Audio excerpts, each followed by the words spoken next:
नमस्कार प्यारे बच्चों, बहुत बहुत स्वागत है आप लोगों का सिंपल एजुकेशन में।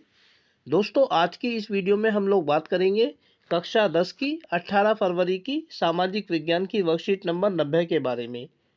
यह वर्कशीट अर्थशास्त्र की पाठ्यपुस्तक के अध्याय वैश्वीकरण और भारतीय अर्थव्यवस्था से ली गई है और इसमें न्याय संगत वैश्वीकरण के लिए संघर्ष के बारे में बताया गया है। तो सबसे पहले हम देखेंगे कि यह वर्कशीट हमें क्या जानकारी देती है और उसके बाद जो सवाल इस वर्कशीट में दिए गए हैं एक एक करके हम उन सवालों के जवाबों को जानेंगे।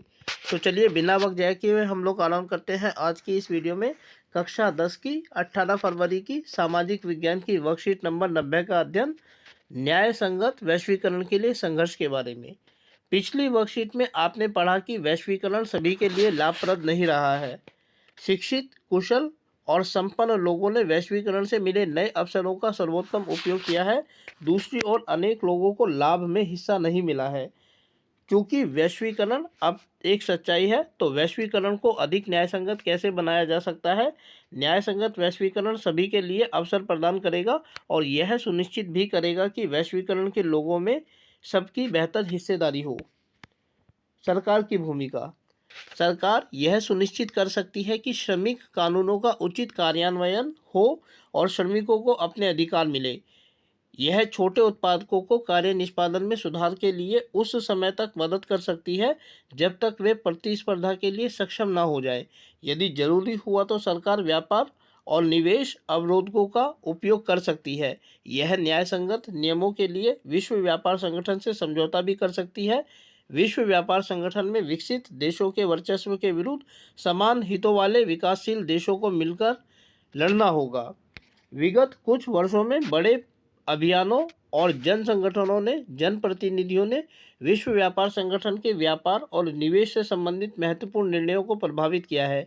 यह प्रदर्शित करता है कि जनता भी न्यायसंगत वैश्वीकरण के संघर्ष में महत्वपूर्ण भूमिका निभा सकती है। तो प्यारे बच्चों, ये वर्कशीट थी जिसमें बताया गया है कि वैश्वीकरण से मिलने वाले लाभ को न्यायसंगत बनाने के लिए सरकार के द्वारा क्या कदम उठाए जा सकते हैं। अब इस वर्कशीट के आधार पर जो सवाल दिए गए हैं उनका जवाब हमें जानना है, लेकिन क्योंकि यहाँ स्थान की कमी है इसलिए अन्यत्र हम जानेंगे कि इन सवालों का जवाब हम किस प्रकार लिख सकते हैं। पहला सवाल है कि वैश्वीकरण से मिले लाभों में श्रमिकों को न्यायसंगत हिस्सा मिल सके, इसके लिए सरकार क्या कर सकती है।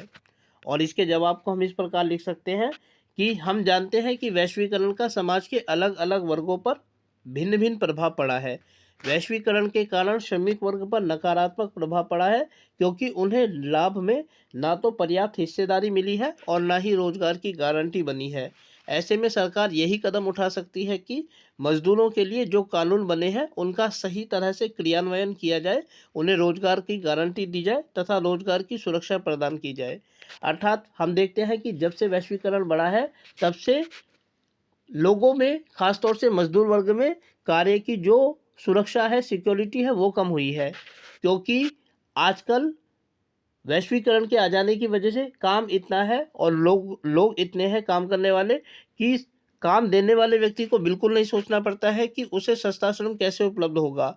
अगर किसी व्यक्ति के कार्य के प्रति उसको संदेह होता है तो उसको बिना किसी सोचे समझे काम से निकाल दिया जाता है, क्योंकि काम करने वाले दूसरे लोग मौजूद हैं। इसके अलावा मजदूरी उन लोगों की घटी है क्योंकि काम करने वाले मौजूद हैं, इसीलिए सस्ता श्रम आसानी से उपलब्ध है। इसीलिए मालिक कम पैसे देकर अपना काम करवाता है। और इसके अलावा कार्य के घंटे बड़े हैं, कार्य के घंटे इतने बड़े हैं कि 12-13 घंटे तक लगातार श्रमिकों को काम करना पड़ता है और इसके बावजूद भी उन्हें कम मजदूरी दी जाती है, जिसकी वजह से उन्हें अपना खर्चा पूरा करने के लिए अन्य कार्य करने पड़ते हैं। तो इस प्रकार दोस्तों, सरकार की एक महत्वपूर्ण भूमिका बन जाती है श्रमिक वर्गों को सही हिस्सेदारी देने में वैश्वीकरण से के लाभों में। अगला सवाल है कि वैश्वीकरण का प्रभाव एक समान नहीं है, इस कथन की व्याख्या कीजिए। और इस सवाल के जवाब को हम इस प्रकार से लिख सकते हैं कि वैश्वीकरण ने दुनिया के तमाम देशों के बीच व्यापार के द्वार खोले हैं, किंतु समाज के अलग अलग वर्गों पर अलग अलग प्रभाव पड़ा है। श्रमिक वर्ग के लिए रोजगार के अवसर तो बढ़े हैं, किंतु काम की गारंटी, वेतन घटा है और काम के घंटे बढ़ गए हैं। छोटे कारोबारियों पर भी इसका नकारात्मक प्रभाव पड़ा है और वे अपना काम छोड़कर दूसरे लोगों के पास नौकरी करने लगे हैं, जबकि दूसरी ओर बहुराष्ट्रीय कंपनियों को इससे वास्तविक लाभ प्राप्त हुआ है, क्योंकि वे अपना उद्योग उसी स्थान पर खोलते हैं जहां उत्पादन लागत कम हो और लाभ अधिकतम हो। अर्थात यह है कि अगर हम देखें कि विश्वीकरण के समाज के अलग अलग वर्गों पर अलग अलग प्रभाव पड़ा है, तो ये सच है। मजदूर वर्ग पर इसका नकारात्मक प्रभाव पड़ा है, क्योंकि उनकी आमदनी घटी है, कार्य के घंटे बढ़े हैं और जो सुरक्षा होती है वो भी कम हुई है। जो छोटे उद्योगपति होते हैं उन पर भी इसका नकारात्मक प्रभाव पड़ा है, क्योंकि विदेशी प्रतिस्पर्धा का सामना ना करने की स्थिति में उन्होंने अपने उद्योग बंद कर दिए हैं और वे दूसरे लोगों के यहाँ नौकरी करने लगे हैं।